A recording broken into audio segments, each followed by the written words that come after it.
Hello everyone, my name is Oscar Diaz. I am a fourth year medical student. Today my colleagues and I will be presenting the following case titled Beyond Traditional Risk Factors, Cocaine Abuse and Pulmonary Embolism. Pulmonary embolism is a life-threatening condition characterized by the blockage of the pulmonary artery or one of its branches. The intricate relationship between the substance abuse and thromboembolic events has emerged as a significant concern in clinical medicine. Cocaine, which is a potent vasoconstrictor, has been associated with both arterial and venous thrombotic events due to its prothrombotic effects on the coagulation cascade and its impact on the vascular endothelium. We present today a case of a 42-year-old male with a history of cocaine abuse who presented with a life-threatening pulmonary embolism. Moving on to the case presentation, we had a 42-year-old male with a past medical history of cocaine abuse presenting after a syncopal episode. The patient described the episode as passing out from a standing position and regained consciousness quickly on the ground. He endorsed a 3-day history of worsening dyspnea and lightheadedness. On examination, the patient was experiencing mild respiratory distress and was found to be tachycardic. ECG revealed sinus tachycardia with evidence concerning for right heart strain. Laboratory findings were significant for elevated troponin and pro-BNP.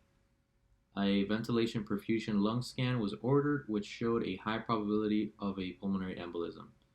A subsequent CT angiography of the chest was performed, which confirmed acute bilateral pulmonary emboli with moderate to large clot burden and evidence of right heart strain with a moderate right ventricle to left ventricle size ratio of 1.35. I would like to now take your attention to the left side of the poster, in which we can observe the CT imaging in question. The top image shows the CTA of the chest with a filling defect in the right pulmonary trunk, and the bottom image shows the CTA that was done of the chest with the filling defect in the left pulmonary vein. Going back to the case presentation, a lower extremity Doppler ultrasound was positive for deep vein thrombosis in the right popliteal vein of the patient. The patient was evaluated by the interventional cardiology team and was taken for mechanical thrombectomy of the pulmonary emboli.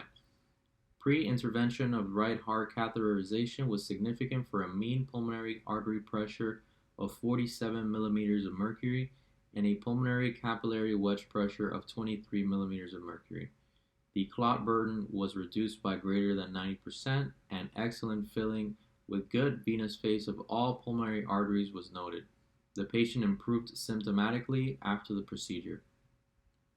Moving on to the discussion, there are several points that we'd like to emphasize. First and foremost, we need to remind ourselves that cocaine's prothrombotic properties are multifaceted. They involve the activation of the coagulation process and the secretion of von Willebrand factor, among other factors, which all collectively contribute to the thrombus formation. The presence of possible adulterants in cocaine, such as levamisole, can further complicate the pathophysiological impact of cocaine abuse. This can potentially exacerbate pulmonary damage and lead to fibrosis and predispose individuals to thromboembolic events.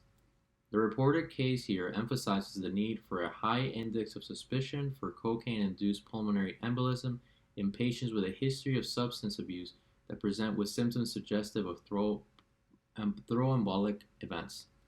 Thank you very much for your time and attention, and I hope you have a great rest of your day.